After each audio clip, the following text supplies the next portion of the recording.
میں اٹک کے رہ جائیں گے تو مرنے تک بھی ترجمہ پورا نہیں ہوتا۔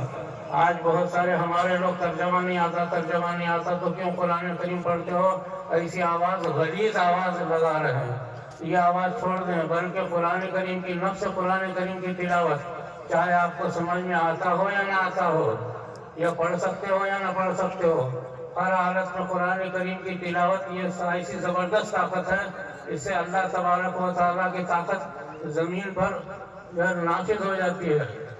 قرآن کریم اور اللہ کی طاقت یہ دونوں میں مل ایک اتحاد ہے۔ اگر زمین پر قرآن کریم کی تلاوت سے زیادہ ہو جائے گی، ذات خداوندی کی طاقت اس زمین پر اپنا اثر کرے گی۔ یہ اصل میں ذریعہ تھا۔ آپ صلی اللہ علیہ وسلم نے 10 سال مدینے کے اندر صحابہ کرام کو 24 گھنٹے قرآن کی تلاوت میں لگایا تھا۔ وہ کھاتے پیتے رہتے سوتے جہاد میں جاتے سفر حضر میں قرآن کی تلاوت کرتے تھے۔ اس کی وجہ سے صحابہ میں ایسے طاقتور لوگ پیدا ہو گئے جن کو کچھ آتا نہیں تھا۔ حضرت عمر رضی اللہ تعالیٰ عنہ کی مثال امت میں قائم ہے کہ جن کو کچھ نہیں آتا تھا اور جو گناہوں کے راستے پر تھے، صرف قرآن کریم کی طاقت نے ان کو ایسے راستے پر لگایا کہ قیامت تک ان کی مثال دنیا میں پیدا نہیں ہو سکتی۔ یہ کیسے ہوا؟ یہ صرف قرآن کریم کی تلاوت سے ہوا۔ آج امت مسلمہ کا سب سے بڑا گناہ، جرم اور سب سے بڑی غفلت قرآن کریم کی تلاوت سے ہے۔ اس کی وجہ سے دنیا کے اندر انسانیت تباہی بربادی کی طرف جا رہی ہے۔ اگر ساری انسانیت کو تباہی بربادی سے روکنا ہے تو امت مسلمہ کو ایک نعمت قرآن کی شکل میں دنیا میں یہی ہے، اس کی تلاوت کی زمین پر عام ہو جائے، دنیا کے گناہ مٹنا شروع ہو جائیں گے، زمین میں انقلاب آئے گا، دنیا کی جو قومیں ایمان اور اسلام پر ظلم کرتی ہیں یا وہ تباہ ہو جائیں گی یا وہ راستے پر آ جائیں گی۔ یہ دونوں چیزیں ہو جائیں گی، دونوں میں سے کوئی ایک چیز ہونا لازمی ہے۔ اس کے لیے ذریعہ صرف قرآن کریم کی تلاوت ہے، چاہے سمجھ میں آتا ہو یا نہ آتا ہو، پڑھنا آتا ہو یا نہ آتا ہو۔ حدیث میں فرمایا کہ تم اگر اٹک اٹک کے پڑھو گے تو ڈبل ثواب ہے، اور صحیح پڑھو گے تو سنگل ثواب ہے۔ اس کا مطلب یہ ہے کہ اس میں یہ نہیں کہا گیا کہ تم سمجھ کے پڑھو گے تو تم کو ثواب ملے گا، بلکہ اٹک اٹک کے پڑھنے کا مطلب یہ ہے کہ کچھ سمجھ میں نہیں آتا لیکن اٹک اٹک کے پڑھ رہے آپ تو اس میں ڈبل ثواب ہے۔ تو اصل مقصد قرآن کریم کی تلاوت ہے جو اس دنیا میں نافذ ہونا چاہیے۔ ہمارا سب سے بڑا جرم دنیا کے اندر صرف قرآن کریم کی تلاوت سے ہم غافل ہو گئے۔ آج پڑھا لکھا آدمی ہو، جو ہے وکیل ہو، ڈاکٹر ہو، انجینئر ہو، لیکچرر ہو، پروفیسر ہو، سارے کام کر رہے ہیں لیکن قرآن کی تلاوت کو چھوڑ دیا ہے۔ اسی طریقے سے امیر اور غریب، دولت مند فقیر، یا اسی طریقے سے معذور آدمی اگر قرآن کریم کی تلاوت کو چھوڑتا تو سب سے بڑا گناہگار ہے وہ۔ میرے عزیز دوستو، کہ امت مسلمہ سے قرآن نکل جانے کی وجہ سے آج ساری دنیا میں انسانیت تباہی بربادی پر جا رہی اور امت مسلمہ پریشان ہے۔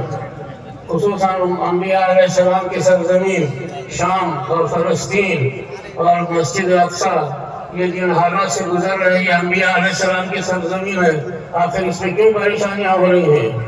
آج خانہ کعبہ پر، مدینہ منورہ پر غلط نظریں کیوں ہو رہی ہیں؟ صرف ایک ہی وجہ ہے، امت مسلمہ کے پاس سب کچھ ہے، دولت ہے، حکومت ہے، سلطنت ہے، علم ہے، سب کچھ ہے، لیکن جو ہے غفلت میں کیوں شکار ہے؟ صرف ایک وجہ سے کہ امت مسلمہ نے قرآن کریم چھوڑ دیا ہے۔ قرآن کریم اور اللہ کی ذات دونوں ایک ہے۔ جب زمین پر قرآن کی تلاوت کثرت سے ہوگی تو ذات خداوندی کی طاقت اس زمین پر ظاہر ہو جائے گی۔ یہ اس کے اثرات ہیں میرے عزیز دوستو۔ آج ہمارے گھروں سے قرآن کریم کی آواز نہیں آتی، مساجد سے قرآن کریم کی آواز نہیں آتی، ہمارے مرکزوں سے قرآن کریم کی آواز نہیں آتی، ہماری کوئی جماعت قرآن کریم کی تلاوت پر اپنا زور نہیں لگاتی، کوئی جماعت جو قرآن کریم کو پڑھنے کے لیے زور نہیں دیتی، وہ صرف اپنے مقاصد، اپنے اصول کو چلا کر کے اپنے کام کو چلا رہے ہیں۔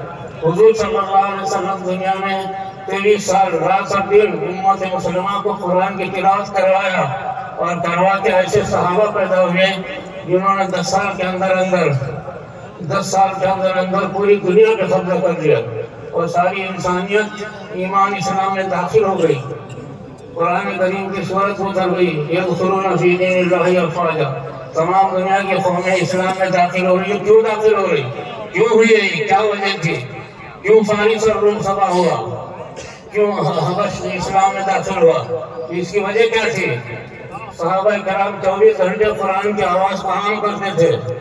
آج امت مسلمہ نے قرآن چھوڑ دیا ہے. اس کی وجہ سے امت مسلمہ عارضی پریشانیوں میں گزر رہی ہے. یہ ہماری پریشانی عارضی ہے. صرف اللہ تبارک و تعالیٰ امت سے قرآن کریم کی آواز سننا چاہتے ہیں. میرے عزیز دوستوں، یہ بہت حیرت کی بات ہے کہ جن تکلیفوں کو حضور صلی اللہ علیہ وسلم نے قرآن کریم کی طاقت کے ذریعے سے جو ہے کامیابی حاصل کیا تھا، آج ان کی وہی طاقت آج دنیا میں شرارت کر رہی ہے. کیا ہم آج قرآن کریم کی تلاوت سے اس دنیا کو قابو میں نہیں لا سکتے؟ یہ ایک روحانی تعلق ہے جس کو ہم سمجھ نہیں پا رہے کہ اللہ تبارک و تعالیٰ کا کلام زمین پر اگر پڑھا جائے تو آسمان والا حرکت میں آتا ہے. اس کے سوا کوئی عمل حرکت میں نہیں، اللہ کو حرکت میں نہیں لا سکتے.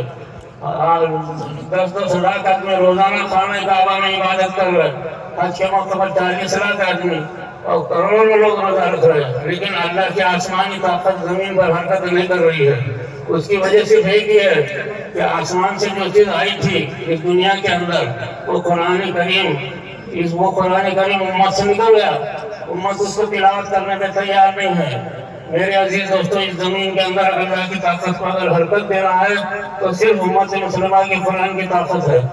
ہمارے گھروں سے روزانہ قرآن کی تلاوت کی آواز آنا چاہیے. مسجدیں قرآن کریم کی تلاوت سے گونجنا چاہیے. راتوں میں ساری مسجدیں بند ہیں دنیا کے اندر. یہ کیوں قرآن کریم کی تلاوت سے گونجتی نہیں ہے؟ سوائے اس کے کہ مسجدوں میں خراٹوں کی آواز آ رہی ہے. قرآن کریم کی تلاوت ہر غریب کے گھر سے، امیر کے گھر سے، بادشاہ کے گھر سے، فقیر کے گھر سے، پڑھے لکھے کے گھر سے قرآن کریم کی تلاوت کی آواز آنا چاہیے. یہ ایک فارمولہ تھا، یہ ایک نسخہ تھا. حضور صلی اللہ علیہ وسلم نے صرف قرآن کریم کی طاقت کے ذریعے سے زمانے پر قابو پا لیا. اور آج 1400 برس ہو گئے آپ کی یہ کیفیت آج تک امت میں باقی ہے. لیکن امت تقریباً 300 برس ہو گئے امت مسلمہ قرآن سے غافل ہوتی گئی. آج تقریباً 99% امت مسلمہ قرآن سے دور ہے. 99% مسلمان قرآن کریم کی تلاوت سے غافل ہے. اور دنیا کے اندر طاقت حرکت لانے والی چیز یہی ایک چیز ہے. میرے عزیز دوستوں، اسی وجہ سے ہم کو دنیا کے اندر اسی حالت کو لوٹانا پڑے گا جس حالت میں مکہ اور مدینہ میں قرآن کریم تلاوت کر کے دنیا کے اندر حالات کو لوٹایا گیا. وہ ایک ہی چیز تھی، وہ خود صرف قرآن کریم کی طاقت تھی. لیکن افسوس ہے کہ آج اتنا بڑا امت مسلمہ کا مجمع ہم یہ سوچ رہے ہیں کہ قرآن کریم پڑھنا کیوں چھوڑ دیا ہم نے. اس کو دوبارہ لائے بغیر کوئی آپ کی مدد نہیں ہو سکتی. کوئی دنیا کی طاقت، کوئی پارلیمنٹ، کوئی اسمبلی، کوئی حکومت، کوئی جماعت، کوئی تنظیم آپ کی مدد نہیں کر سکتی جب تک کہ اللہ کے کلام کو دنیا کے اندر تلاوت نہ کیا جائے. یہ ہم نے ہر شخص نے چھوڑ دیا ہے، پڑھا لکھا ہو یا ان پڑھ ہو، دینی علوم پڑھنے والا ہو یا دنیاوی علوم پڑھنے والا ہو، سب نے قرآن کی تلاوت کو چھوڑ دیا ہے.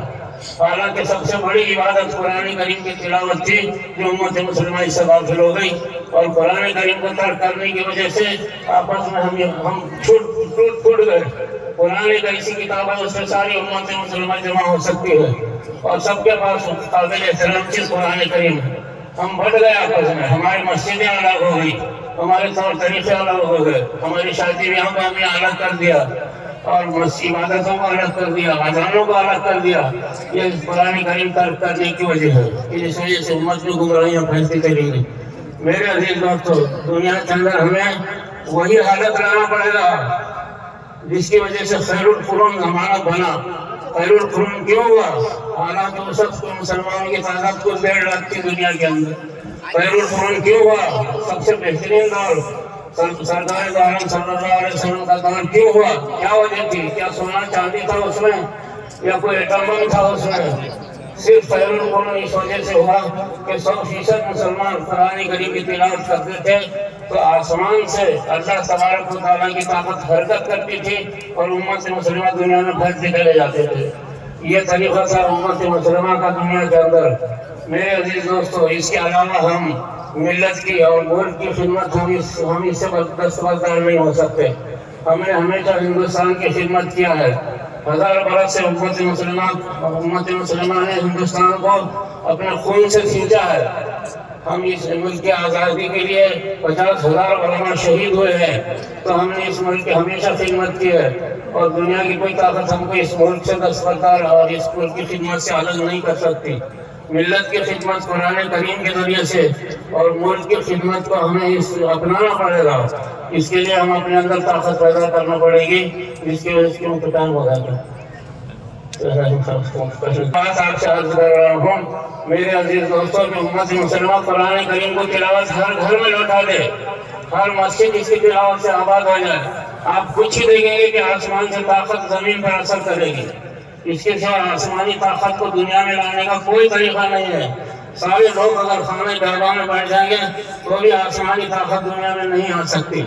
آسمانی طاقت آنے کا واحد ذریعہ قرآن کریم کی تلاوت ہے. ہمارے صحابہ کے بعد تمام اولیاء اللہ، ہندوستان کے سارے بادشاہ، ہندوستان کے سارے دنیا کے سارے حکمراں قرآن کریم کی تلاوت کر کے اللہ کی طاقت کو دنیا میں لاتے تھے اور وہ دنیا کے اندر کامیاب ہو گئے. 200-250